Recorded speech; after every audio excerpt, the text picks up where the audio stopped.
Welcome to GNB honours classes. आज की इस वीडियो के अंदर हम अपोप्टोसिस के बारे में बात करेंगे। अपोप्टोसिस क्या होता है, देखिए ये एक ग्रीक टर्म होता है जिसकी मतलब है कि फॉलिंग ऑफ। जैसे जो प्लांट्स होते हैं ना, प्लांट से जिस तरीके से अलग हो जाते हैं लीव्स, पत्तियाँ वगैरह, तो इस तरीके से ये एक प्रोग्रामेटिकली, ऐसा नहीं कि सडनली कोई चीज़ ऐसे होगा, एक प्रोग्राम मैनर में, प्रोग्राम समझ रहे हो तो जो पहले से डिसीजंस लिए हैं उसको हम प्रोग्राम बोलते हैं। तो सेल की डेथ करवाता है विथ ए प्रोग्राम्ड मैनर। हर एक सेल होता है जो नेचुरल डेथ होने की जो प्रोसेस होता है, यदि कोई सेल्स के अंदर में जो डीएनए है वहाँ पर म्यूटेशंस हो गया और वही म्यूटेशन सही नहीं हो पा रहा है, उसमें उनको उस टाइम पे उनको डेथ करवाना है, समझ रहे हो ना। तो इस प्रोसेस को हम बोलते हैं अपोप्टोसिस। टर्म अपोप्टोसिस का मतलब है कि फॉलिंग ऑफ, मतलब है कि जो सेल्स रहते हैं वो फॉल ऑफ हो जाएगा, यानी कि कुछ सेल्स निकल जाएंगे, ठीक है ना, उनका डेथ हो जाएगा। सो एक एनर्जी डिपेंडेंट बायोकेमिकल प्रोसेस होता है, मतलब कि एनर्जी इस्तेमाल होता है, ऐसा नहीं होगा, ठीक है। सो ये प्रोग्राम्ड मैनर में होगा, सडनली नहीं होता है। यदि सडनली होगा हम उसको नेक्रोसिस कहेंगे। इन दिस प्रोसेस यहाँ पर क्या होगा, अनवांटेड सेल्स। अनवांटेड सेल्स क्या होता है, जैसे मैंने बात की कि ऐसा कोई सेल्स है जिसके डीएनए के अंदर कोई डिक्रीज हो गया और सही नहीं हो पा रहा है, उस कंडीशंस में बॉडी क्या करेगा, उसको रिमूव करेगा। क्यों? क्योंकि वही डैमेज्ड सेल्स यदि प्रेजेंट रहेगा वो आगे चलकर वही डैमेज सेल बनाएगा जो कि एक प्रॉब्लमेटिक सिनेरियो क्रिएट करेगा। तो इसलिए बॉडी क्या करता है, उसको रिमूव आउट कर देता है। तो ये जितने भी प्रोसेस है वो सब जेनेटिकली कंट्रोल होता है एंड प्रोग्राम्ड मैनर में होता है, ठीक है। तो उसके बाद हम देखेंगे अपोप्टोसिस में क्या होगा, कौन सी स्टेप्स होता है, किस तरीके से सेल की डेथ होता है। देखिए मान लीजिए यहाँ पर बहुत सारे सेल्स होते हैं, जिस सेल्स को डेथ करवानी है, ठीक है ना, उस पर्टिकुलर सेल्स की डेथ होगा, ठीक है ना। मान लीजिए इस सेल्स को डेथ होगा, यहाँ पर कोई नियर बाई सेल्स जो होते हैं अफेक्टेड नहीं होता है, तो स्पेसिफिकली वही पर्टिकुलर सेल्स की डेथ होगा। तो सबसे पहले क्या होता है, सेल सिंकेज होगा। अपोप्टोसिस होने की वजह से कुछ ऐसा प्रोटीन है, ठीक है ना, प्रोटीन एंजाइम्स है जो कि एक्टिवेटेड हो जाते हैं। होने के बाद वो क्या करेंगे, सेल के अंदर जो साइटोस्केलेटन होता है ना, साइटोस्केलेटन ऐसा मतलब ऑर्गेनेल्स होते हैं जो सेल को से प्रोवाइड करते हैं, वो तो ब्रेक हो जाएगा। उसके बाद सेल क्या करेगा, इस तरीके से श्रिंक हो जाता है। श्रिंक का मतलब कि इस तरीके से सिकुड़ जाना, ठीक है ना, साइज मतलब कि थोड़ा श्रिंक हो जाएगा। तो क्यों होता है, क्योंकि साइटोस्केलेटन ब्रेक हो जाता है। उसके बाद क्या होगा, उनकी जो जेनेटिक मैटेरियल होता है, यानी कि जो डीएनए वगैरह होता है, वो भी क्या करेगा, वो परमानेंटली कंडेंस्ड फॉर्म को आ जाएगा, ठीक है। सो जेनेटिक मैटेरियल जिसको हम बोलते हैं फ्रैगमेंटेशन, या तो टूट जाएगा, ठीक है, इसको हम बोलते हैं फ्रैगमेंटेशंस। पहला स्टेप्स में, स्टेप्स 1 में रहेगा सेल श्रिंकेज होगा, सेकंड स्टेज में फ्रैगमेंटेशन। थर्ड स्टेज में क्या होता है, मेम्ब्रेन ब्लेबिंग। मेम्ब्रेन ब्लेबिंग का मतलब है कि कुछ इस तरीके से बॉल्जीनेस, मतलब कि जो मेम्ब्रेन होता है ना, प्लाज्मा मेम्ब्रेन, उसमें कुछ इस तरीके से बॉल्जीनेस आपको देखने को मिलेगा, आउटर सरफेस बॉल्ज आउट हो जाएगा। उसके बाद ये क्या करेगा, छोटे छोटे इस तरीके से अपोप्टोटिक बॉडी बना लेगा, ठीक है। एक बार जब ये अपोप्टोटिक बॉडी बन जाएगा, इस अपोप्टोटिक बॉडी के साथ मैक्रोफेजेस, ठीक है ना, फागोसाइटिक सेल जितने भी होते हैं वो आके जुड़ जाएंगे, और एक बार वो जुड़ जाएंगे तो उनका क्या हो जाएगा, डेथ हो जाएगा। समझ में ना। यहाँ पर आप पूरे का पूरा प्रोसेस में देख सकते हो, इस सेल की जो साइटोप्लाज्मिक कंटेंट है क्या बाहर आ रहा है, नहीं आ रहा है ना। तो इसलिए इस पर्टिकुलर सेल की जब डेथ हो रहा है, वही पर्टिकुलर सेल की डेथ होगा, नियर बाय सेल में कोई इफेक्ट नहीं हो रहा है, ठीक है। इसको हम बोलते हैं कि अपोप्टोसिस, जो कि प्रोग्राम्ड मैनर में हो रहा है। कौन सी मैकेनिज्म्स काम करेगा हम देखेंगे, तो ये होता है।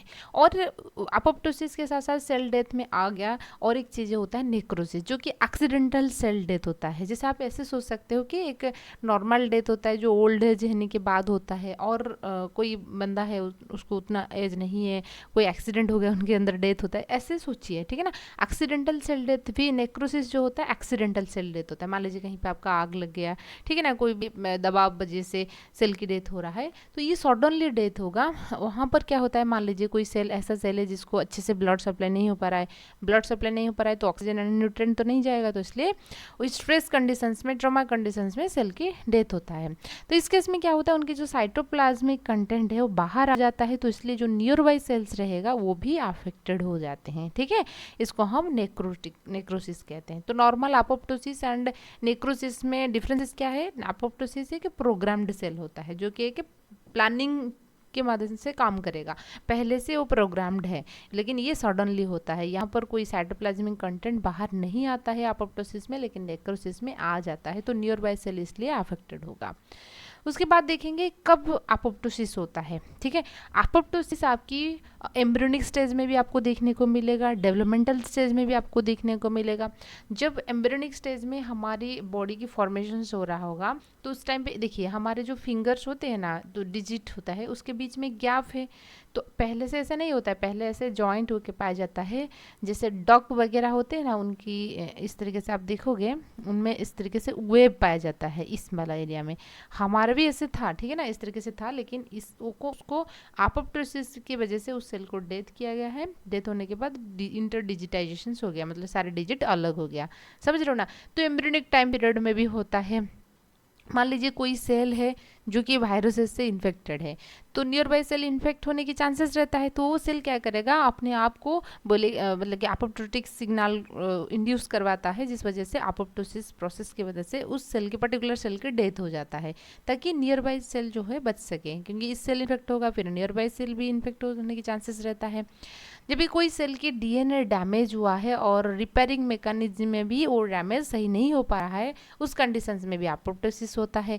म्यूटेशन की टाइम पे भी मैक्सिमम टाइम तो अपोप्टोसिस की वजह से डेथ नहीं होता है, वो कैंसर को लीड करता है, लेकिन पार्शियली कभी कभी ऐसे भी हो जाता है। ठीक है, so during the larval stage, जैसे कि आपने पढ़े होंगे जो टैडपोल होते हैं, फ्रॉग के केस में टैडपोल में टेल पाया जाता है, लेकिन एडल्ट एम्फीबिया में टेल नहीं है, तो उसको वही जो स्ट्रक्चर होता है उसको डिग्रेड करने के लिए आपको क्या चाहिए, अपोप्टोसिस प्रोसेस चाहिए। यदि हम बात करेंगे एक नॉर्मल सेल और अपोप्टोसिस सेल के बीच में डिफरेंसेस क्या होता है। नॉर्मल सेल की जो प्लाज्मा मतलब कि सेल है, तो इनका एनिमल सेल तो प्लाज्मा मेम्ब्रेन रहेगा।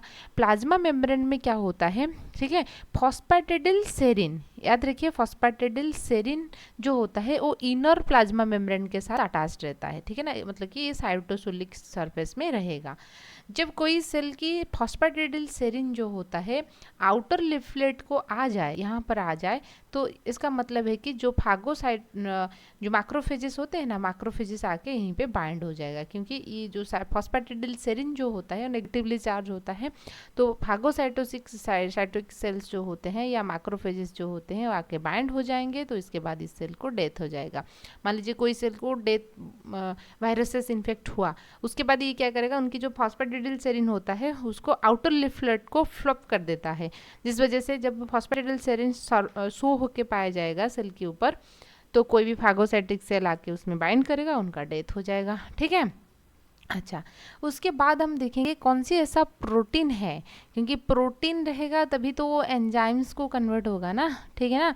तो ऐसा कुछ प्रोटीन्स होते हैं जो कि अपोप्टोसिस करवाता है, यानी कि सेल की डेथ करवाने के लिए हेल्प करते हैं। ठीक है, तो उनमें से सबसे इम्पोर्टेंट प्रोटीन होते हैं कास्पेजेस। ठीक है, उसके अलावा भी pro apoptotic and anti apoptotic पाया जाता है, लेकिन यहाँ पे यदि हम बात करेंगे, पहले हम कास्पेजेस के बारे में देखेंगे।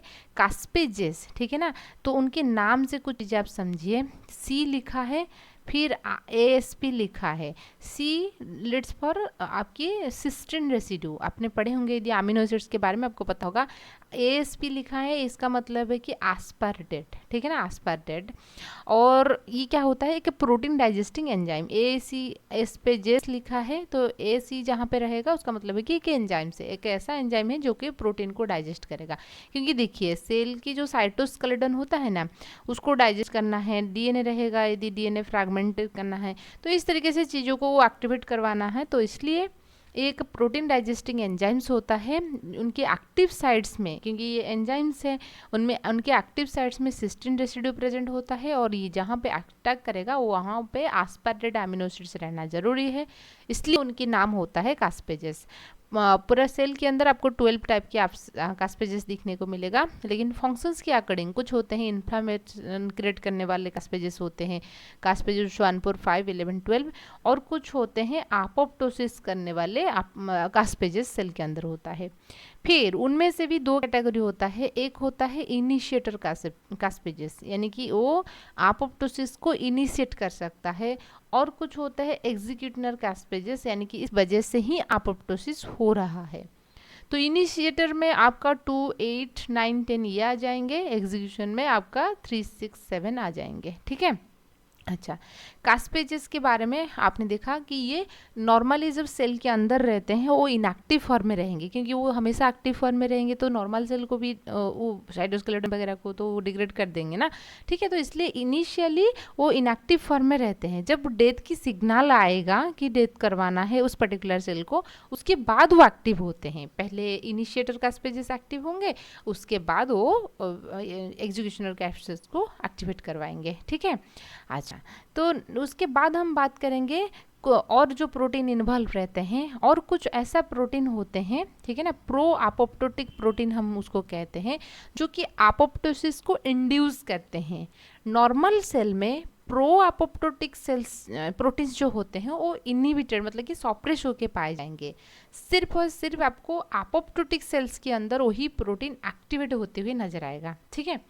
और एक होता है एंटी आपोप्टोटिक प्रोटीन। एंटी का मतलब क्या है, ऑपोजिट है, तो ये आपोप्टोटिक करने नहीं देगा। ठीक है ना, आपोप्टोसिस करने नहीं देगा, ये इनहिबिट करेगा प्रोसेस को। एंड प्रो आपोप्टोटिक जो होते हैं वो इंड्यूस करेगा आपोप्टोसिस के लिए।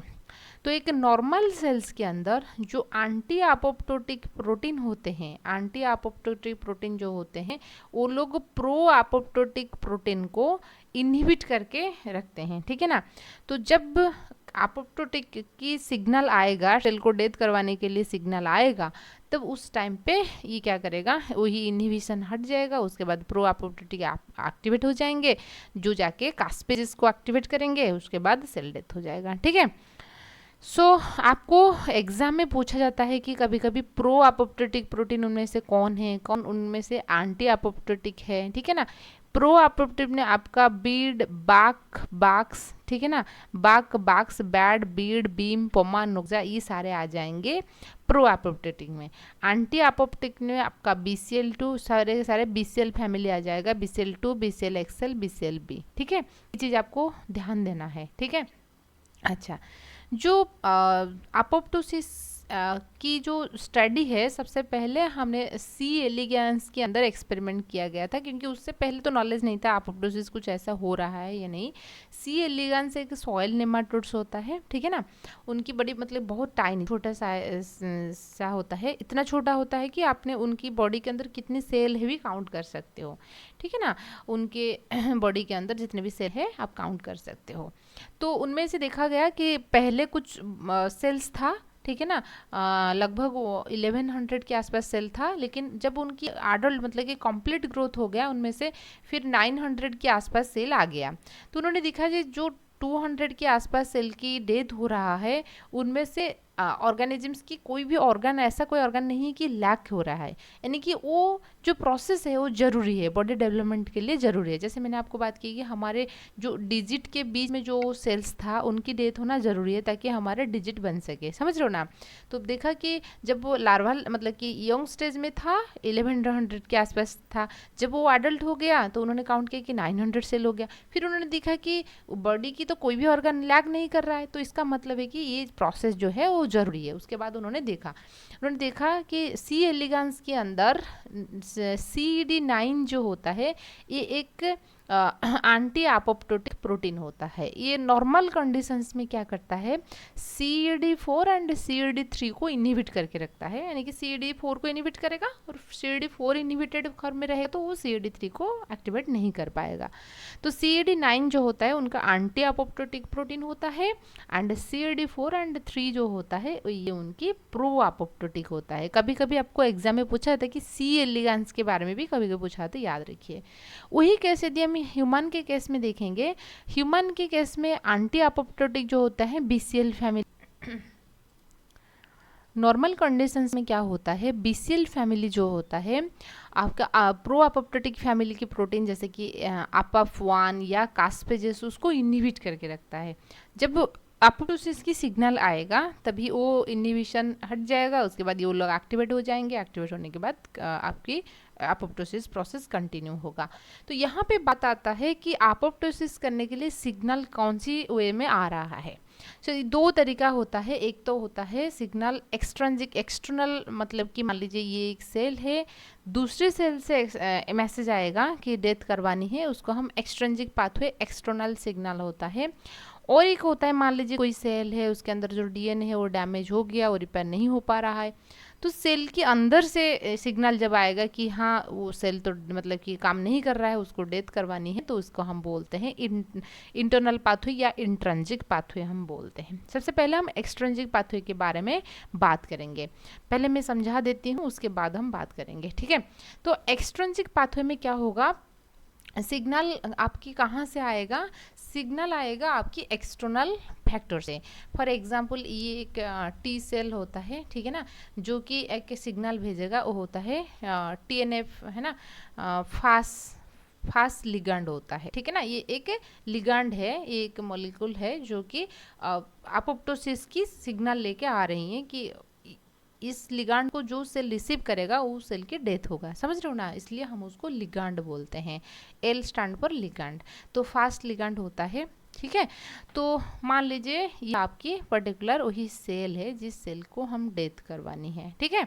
अच्छा, तो इस सेल के पास क्या रहेगा, रिसेप्टर्स रहेगा, फास्ट रिसेप्टर हम उसको कहेंगे, ठीक है ना, फास्ट रिसेप्टर कहेंगे क्योंकि फास्ट लिगांड आके वहीं पे बाइंड होगा, तभी तो जाके एक्शंस दिखाएगा, ठीक है। ये सिग्नल बाहर से आ रहा है इसलिए हम उसको एक्सट्रिंसिक सिग्नल कहेंगे। एक होता है फास्ट होता है और एक होता है ट्यूमर नेक्रोसिस फैक्टर अल्फा होता है, टीएनएफ अल्फा, ये सारे एक्सटर्नल सिग्नल होता है। आने के बाद यहाँ पे यदि हम बात करेंगे, इस सेल के अंदर क्या होता है, कुछ अडेप्टर प्रोटीन पाया जाता है, अडेप्टर प्रोटीन पाया जाता है, ठीक है। अडेप्टर प्रोटीन, अडेप्टर नाम से आप समझ सकते हो, जैसे घर में हम अडेप्टर लगाते हैं ना, मान लीजिए कोई एक पॉइंट में इलेक्ट्रिक पॉइंट रहता है, आपने ऐसे अडेप्टर लगा लोगे, यहाँ पर उनका 2 पिन होता है, यहाँ पर होता है, यहाँ पर होता है, मतलब एक मॉलिक्यूल के साथ, मतलब कि एक चीज़ों के साथ आपका 2-4 पिन ऐसे अटैच हो जाएंगे, इसको तो हम अडेप्टर कहते हैं ना। तो इसी तरीके से जो अडेप्टर मॉलिक्यूल होते हैं, ठीक है, ये रिसेप्टर के साथ एक एंड में रिसेप्टर के साथ अटैच रहेंगे, दूसरे एंड में ये किसके साथ अटैच रहेंगे, जो हमारे इनिशिएटर कास्पेजेस होते हैं, ठीक है, इनिशिएटर कास्पेजेस के साथ वो अटैच रहेंगे। क्या बात समझ में आ रहा है ना, मैंने आपको बताई थी कि हमारे बॉडी के अंदर अपोप्टोसिस जो करवाते हैं वो होते हैं कास्पेज, ठीक है ना, कास्पेज एंजाइम्स होते हैं, वही अपोप्टोसिस करवाएंगे, सेल डेथ करवाएंगे। वो कास्पेजेस फिर हमने 2 तरीके के देखा था कि कुछ होते हैं इनिशिएटर होते हैं और कुछ होते हैं एग्जीक्यूटनर।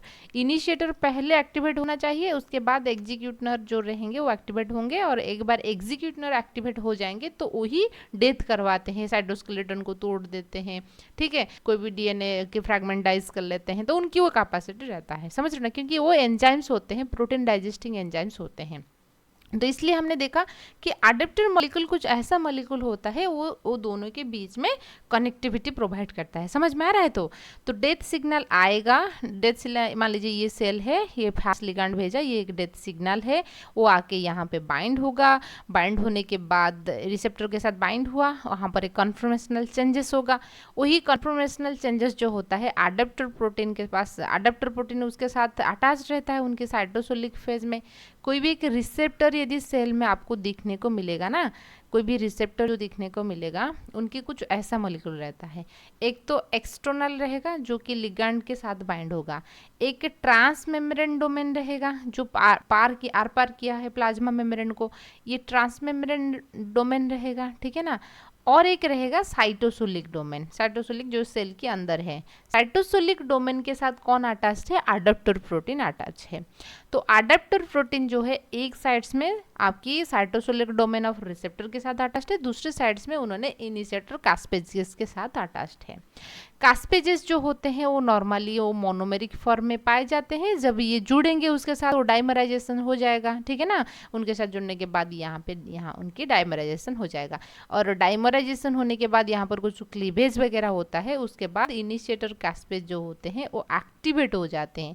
जब एक बार इनिशिएटर कास्पेजेस एक्टिवेट हो जाएंगे तो ये एग्जीक्यूटनर कास्पेजेस को एक्टिवेट करेंगे, और एग्जीक्यूटनर कास्पेजेस एक्टिवेट होने के बाद वो ब्रेक करेंगे, ठीक है। तो वही चीज़ लिखा है, जो किलर सेल, जिस सेल को हमने जिसको हम डाई होना है, ठीक है ना, जिस सेल को हमको किल करना है, उसके पास कुछ रिसेप्टर होते हैं।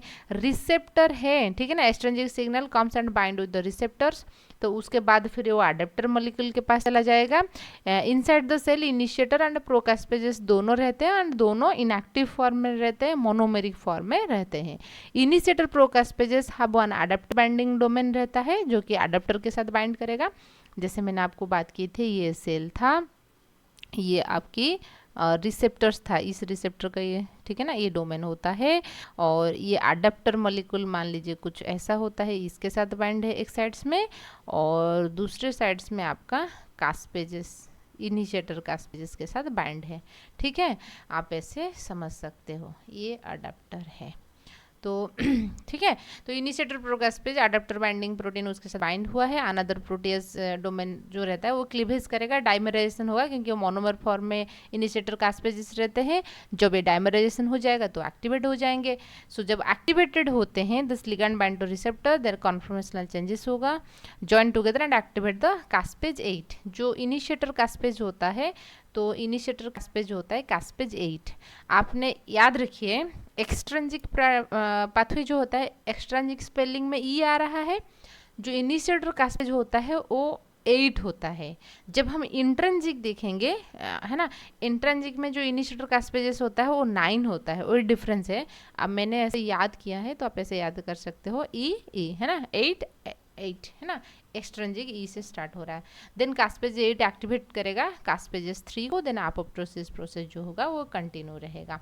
उनकी वही एग्जांपल मैंने बताई थी कि साइटोटॉक्सिक टी सेल्स जो होता है उनमें लिगांड जो होता है वो फास्ट लिगांड को भेजता है, ठीक है ना। ये मान लीजिए साइटोटॉक्सिक टी सेल्स, कोई सेल को डेथ करवानी है तो साइटोटॉक्सिक टी सेल से आपका फास्ट लिगांड, ठीक है ना, फास्ट लिगांड ऐसा निकलेगा, वो जाके रिसीव होगा। रिसेप्टर जो होता है फास्ट रिसेप्टर होता है, ठीक है ना, डेथ।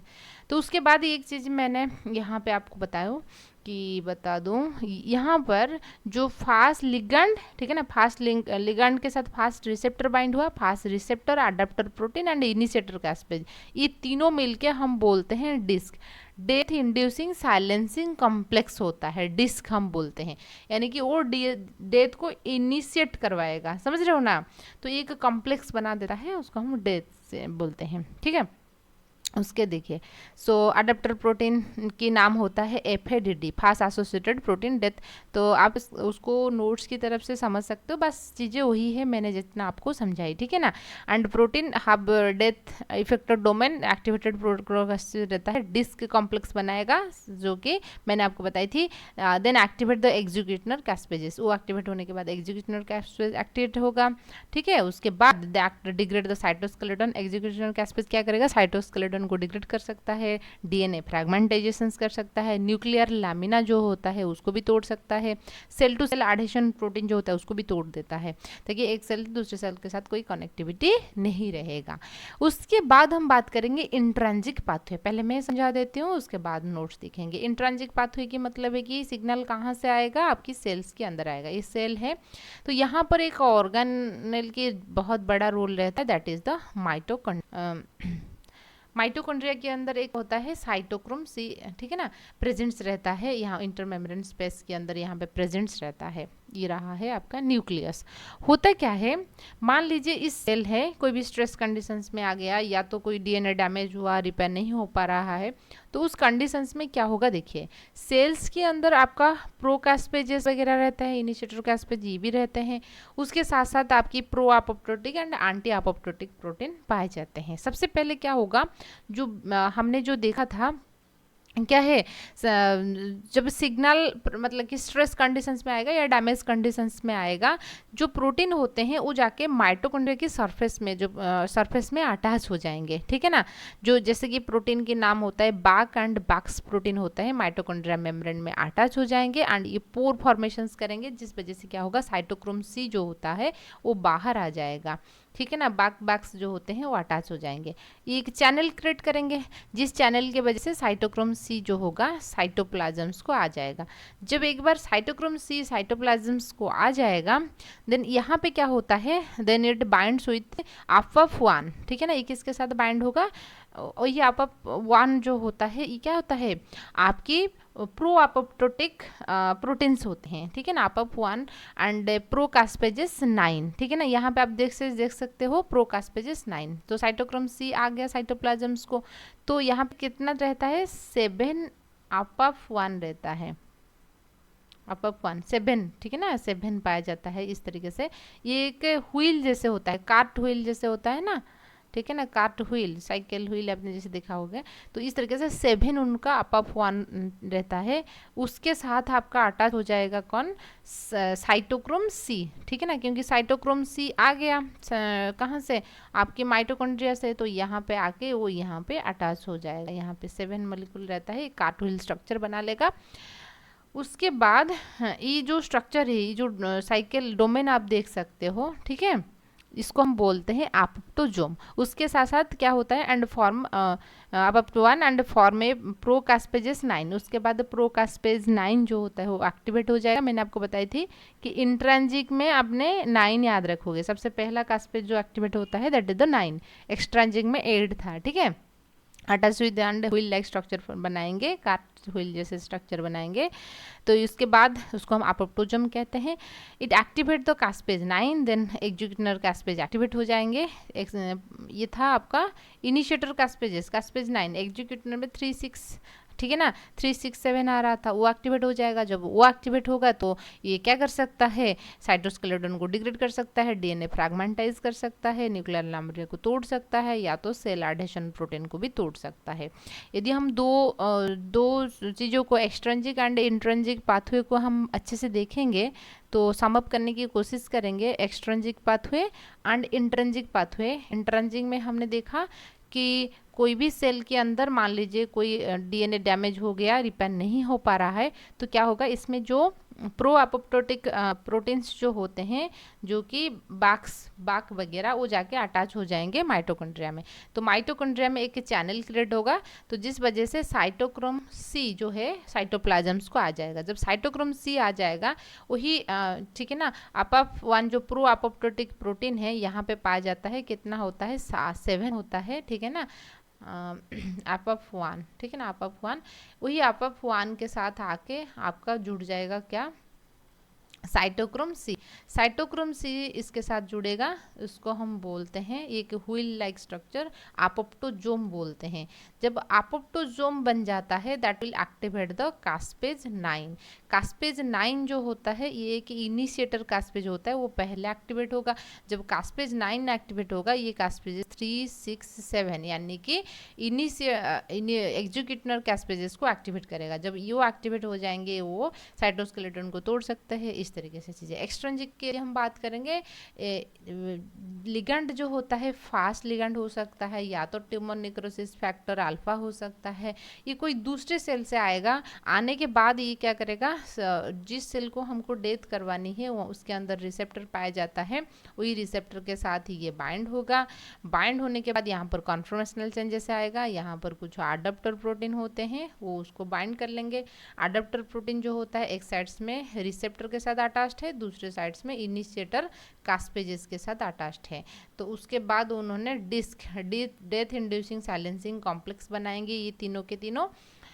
जो कि क्या करेगा, इनिशिएटर कास्पेजेस जो है एक्टिवेट हो जाएगा, उसके बाद वो एग्जीक्यूटर कास्पेजेस को एक्टिवेट कर लेंगे। ये होता है पूरा का पूरा दोनों पाथवे की चीज़ें। तो आई होप आपको वीडियो अच्छे से समझ में आएगा। वीडियो पसंद आए तो लाइक कीजिए, सब्सक्राइब कीजिए और आपकी दोस्त के साथ भी शेयर कीजिए। Thank you.